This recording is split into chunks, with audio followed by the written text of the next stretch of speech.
Hello, hello, hello, hello, ASMR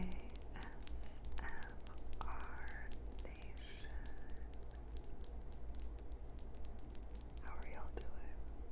I hope you're doing at least okay or better, and if you're not, hang in there for a few more days. Things will inevitably swing the opposite direction at some point, right? Okay. Today, I was going to catch you guys up on what I've been watching because I have watched a few really good things, and a few medium things. So we will get into those, but first I will do some light housekeeping. If you're new here, welcome to my nonsense. If you're old here, welcome back, OGs. If you're new here, please consider hitting subscribe. And if you're old here, double check and make sure you are subscribed. Hit the like if you like, leave a comment. It could be anything related to the video, or it can just be a hello or a few emojis, anything as long as it's friendly or cool. Hit the notification bell. And as always, I will link my tip jars in the description box. No pressure whatsoever, but anything that's donated to the channel is very much appreciated. Okay, moving along. Alright, so let's just get the one that I wasn't that fond of out of the way. And a lot of people love this movie, so no offense. Like, one of my friends saw it 4 times in theaters. But that is the newest Avatar. It was okay. I'm not really a sci-fi person, so it's not totally my jam in the first place. I was kind of hoping for a lot more of like just underwater stuff, and I wasn't like let down, but I don't know, and I don't really like military type movies. Let me scoot over just a little bit because I feel like I'm a little off center. I don't really like military movies for some reason, and that one did feel like military. I mean, it was beautiful to watch the water scenes, and there was some scenes that I was really moved by, but it just wasn't my jam. So it was okay. It was a decent, and it was so long. So Avatar, out of 5 stars, I'll give it 3 for me.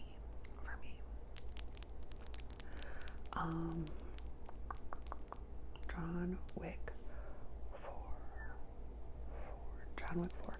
So we had to watch John Wick 4. John Wick was the first, I don't remember which one it was, but it was the first movie that me and my fiance saw in theaters.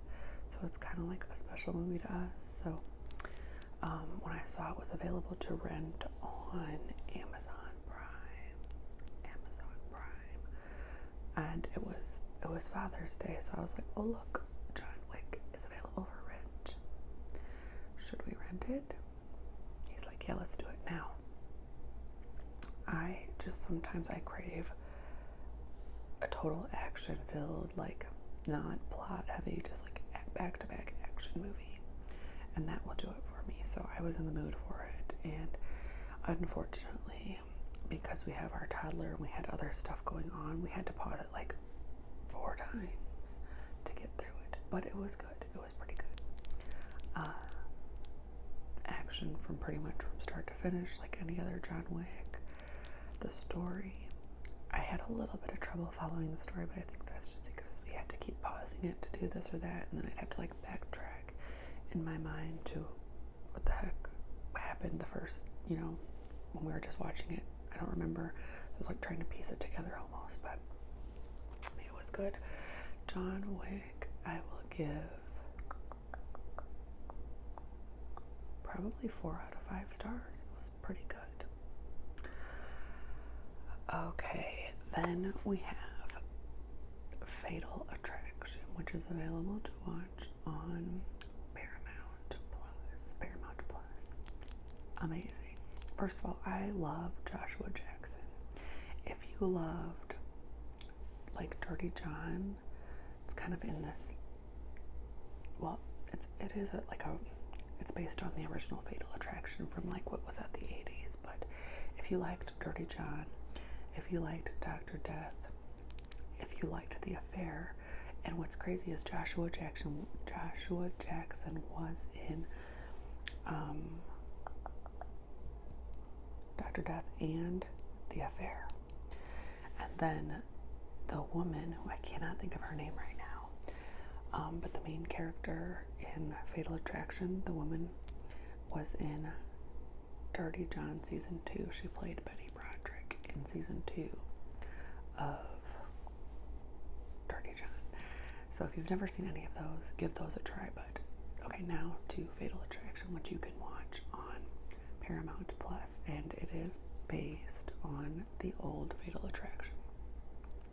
It's about a guy who kind of lets his guard down,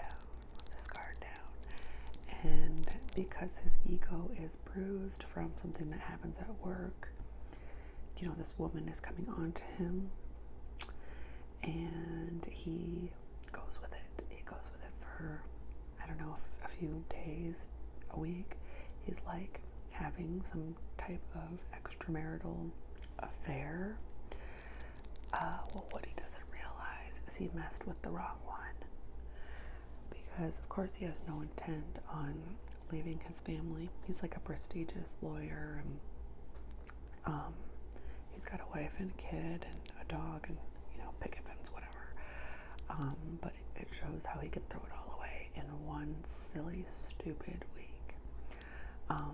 So this woman becomes absolutely obsessed, incensed, when she finds out that he has no intent of leaving his family. And come to find out, she has a long history of kind of stalking and being obsessive.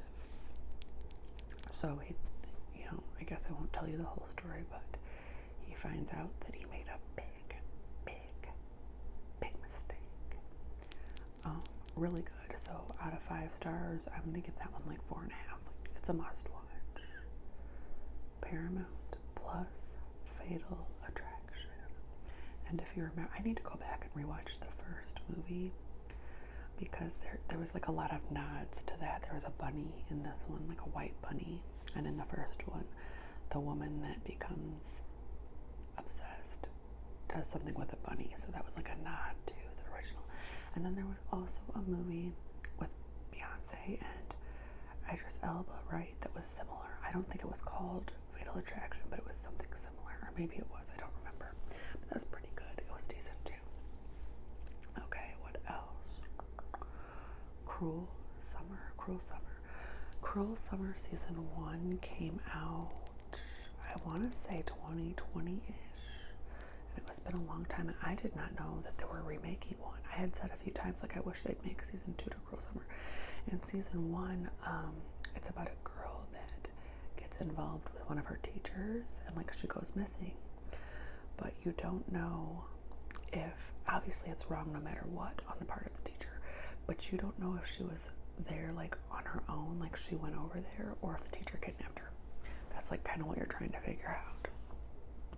Like, were they having some kind of, albeit wrong, relationship? Like, were they both thought they were in some kind of relationship and trying to keep it hidden? Or was she completely like tied up in the basement? You don't know. And in this season, it's a complete, I thought they would do season 2 of that story, but it's not. It's completely different. So we've only watched, I think we watched 2 episodes. I'm not as sucked in as I was in the first season. In the first season, I was like, I was in it. This one, I'm like watching it, and then I find myself playing on my phone. Maybe it will get better. I don't know. I can't even really tell you much about it, because that's how like little I was paying attention. But it's about a teenager again, and she's kind of got like a rough home life. You know, they're strapped for cash. Her dad isn't there. It's just her mom, single mom. She's got a little sister. And then they get like this foreign exchange student. And, you know, some kind of weird things happen. I don't know. It just gets messy. It gets messy. Like a tape with some, like a risque tape comes out, and everybody's like pointing fingers and whatever. Okay. And then the last thing that I have been watching is, what I watched tonight, and it was actually really good. I thought it was just going to be like a cheesy comedy, but it was good. It is called Flaming Hot. It's on Hulu, and I believe it is on Disney as well, and it's called Flaming Hot, and it's based on a true story about the man who came up with Flaming Hot Cheetos.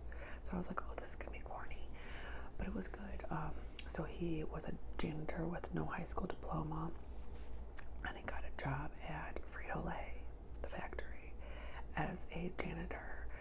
But he like had this mind that just wanted to learn more about the machines and whatever. So he was forging these friendships with the higher ups to learn more about the factory, etc.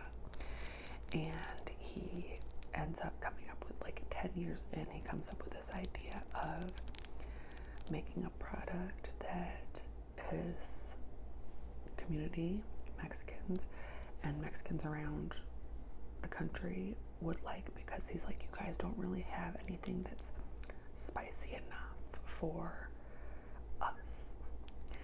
And everybody at his own factory is like, janitor, sit down. You have no business introducing an idea to us, which is so sad. So he like cheats. He goes and tries to get the contacts of the higher ups, like corporate. And him and his wife just keep testing out these products to see like what would taste the best on these Cheetos. And they make one that they think is a hit, and they send it off to corporate for samples, and they get some interest. And you guys I can tell you, because you already know Flaming Hot Cheetos is a thing. So it does get, when they first get the deal, they make like a prototype and a certain amount of bags, and the bags aren't selling. So he has to take it upon himself to promote Flaming Hot Cheetos, and he like gathers all his people from the factory, the people from his neighborhood, and he's like, we gotta start pushing these, because I know if people taste them, they'll like them, and they will continue to buy them. So they go out into their community and push it, and so it gets bigger, like in California, and then, you know, it just trickles. And now who doesn't know what a hot Cheeto tastes like? And as I was watching the movie, even though I haven't had a hot Cheeto in probably a year, I was like, I want a damn hot Cheeto right now. But I didn't get any. Maybe tomorrow, if I still want them. So anyways, he is a major success, and he fulfills his dream. And then at the end, it's cute, because he's like, he's corporate at that point, because he made this company, who knows how much money, but you know, it shows him going out into the world and being like a big tipper, because he's like, there's no such thing as just a busboy, there's no such thing as just a waiter, there's no such thing as just a valet. Like, all these people are bright, doing their job, and deserve, you know, success, basically. So that, it was really cute. So that was 1, 2, 3, 4, the 5, I think that was 5 things that I have been watching lately. I just started a horror before I started filming this, and it was called The Apology on Amazon Prime. So I'm going to finish watching that at some point. What else? There was a few things on my list that I want. We want to watch Creed 3 soon. Creed 3. I don't know what else. Oh, one show came on that I haven't watched yet, but it looked good. Like, I just caught like a little piece of it, because it came on after Flaming Hot, and it was the class of 99, class of 96, and it's something FBI related. It's on Amazon Prime, so I might start Anyways, in the comments, if you're still watching, let me know what you've been watching. If it's good, let me know if you watched anything that was a total dud too. Alright, if you're still there, thank you for watching to the end. I hope you have a good rest of your day, rest of your evening, and